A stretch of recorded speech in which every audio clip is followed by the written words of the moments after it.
Hello my beautiful hammerheads and welcome back to another Black Library review.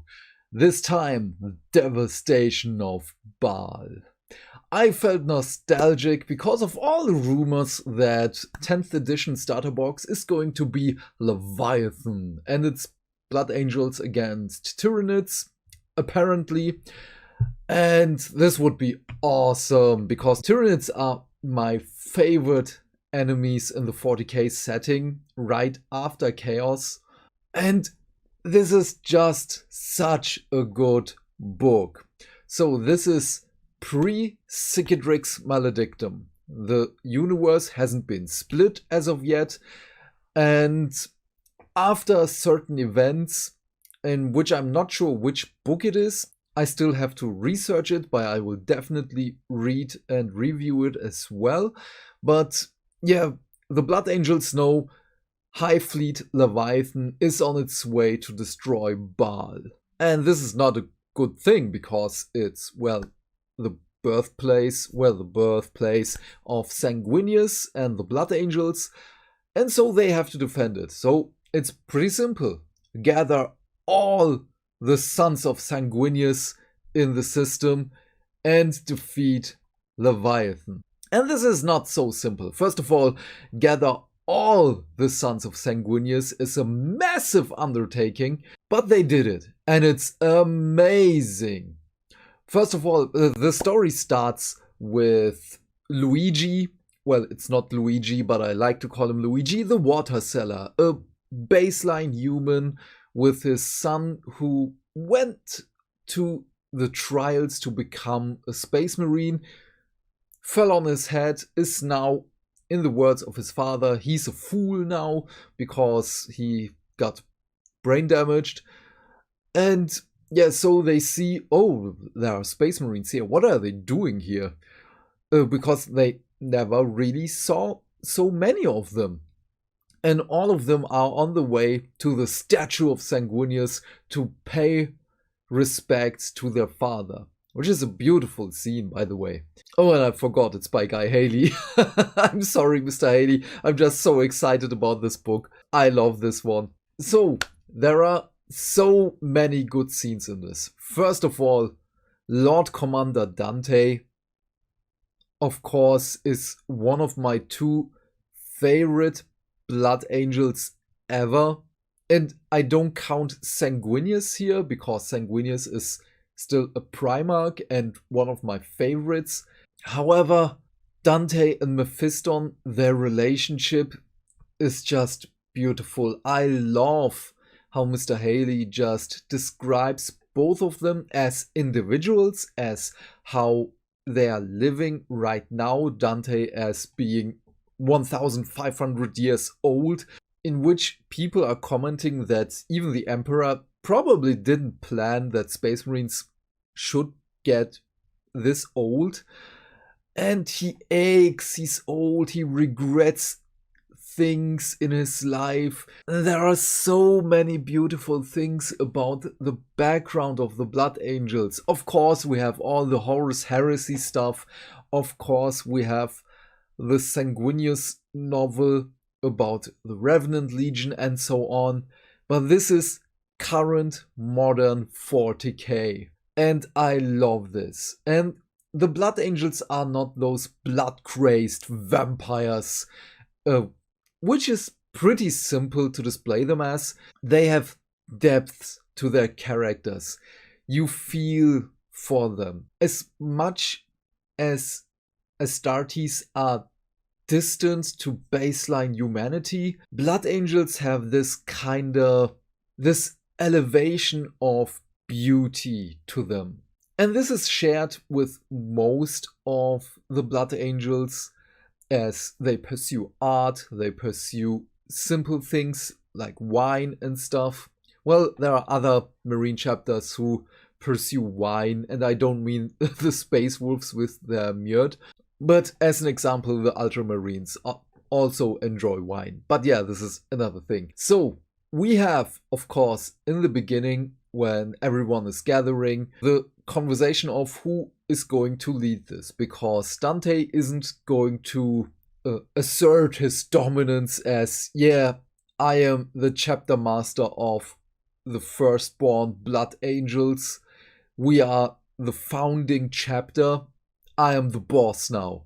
No, he's really respectful, and so they're in a big newly built conference room in which they talk about this, and they're doing a little bit of a dining hall scene in there because, well, they know many of them are going to die. This high fleet is massive. And so everyone is, of course, yeah, you are Lord Commander Dante, you are the by far most experienced person in the whole Imperium.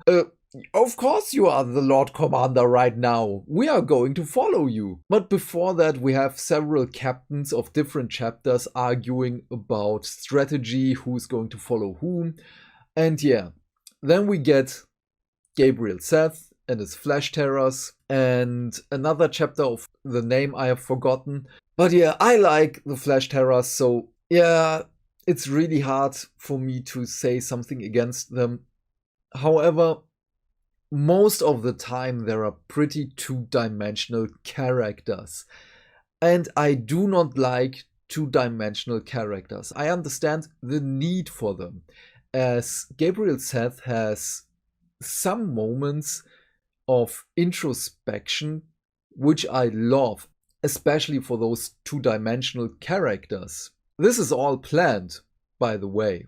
You can see how Mr. Haley just went through some planning on how to display Gabriel Seth as this uncontrollable killing machine who's only controlled by his own will not to kill everything and everyone around him. And as I've said, I'm annoyed by this. I don't want characters to be, I am so angry. My own will is holding me back to crack your neck or something like that. And this is so stupid. I'm sorry. However, this makes the scenes in which Gabriel Seth shows introspection just so much better. And this is something Mr. Haley has done a really exemplar way. This is near perfection, because in other novels we have those characters and they go nowhere with it. Sadly, World Eaters Khan the Betrayer is a victim of this in a few novels, or rather World Eaters or Khorne stuff in itself is a victim of those writing styles, which is sad. But yeah, we're not going to talk about Khorne. Or are we? Because Khorne has a certain interest in the bloodline of Sanguinius because of the Black Rage. And so an ancient enemy back from the heresy times is back. Karbanda, one of the mightiest bloodthirsters ever, is back. And so we have Mephiston having visions given to him by an Eldari Farseer. And so he goes to lengths. First of all, he keeps this a secret to everyone. He's only telling Dante about this and gets the order of whatever you can do, do it to stop Karbanda. And this is so good, because Mephiston is just like, okay, I've got you, boss. Gathers all the librarians around him who he can get his hands on and does wild stuff.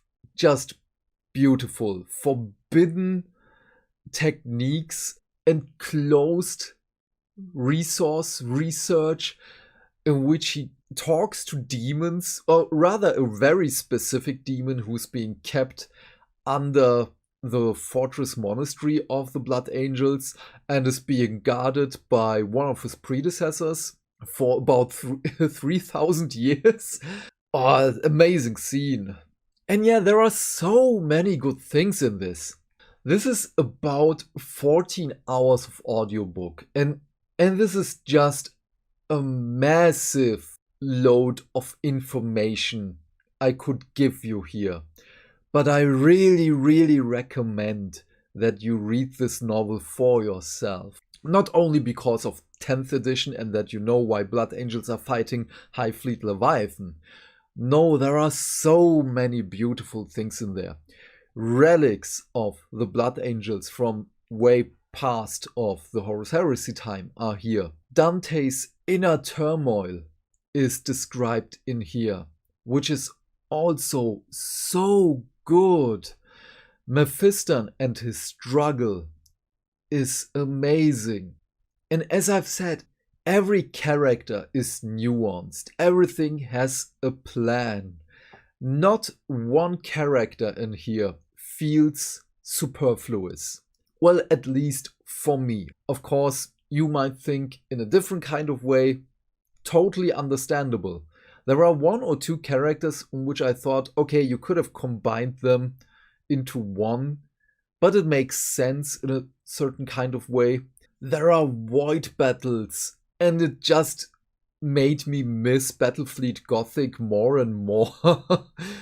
And the best thing about this, for the Tyranid side, is I felt a little bit nostalgic because we are following a lictor around for a certain amount of time. And we have this in Warriors of Ultramar, the first novel in which the Tyranids of High Fleet Leviathan were a thing.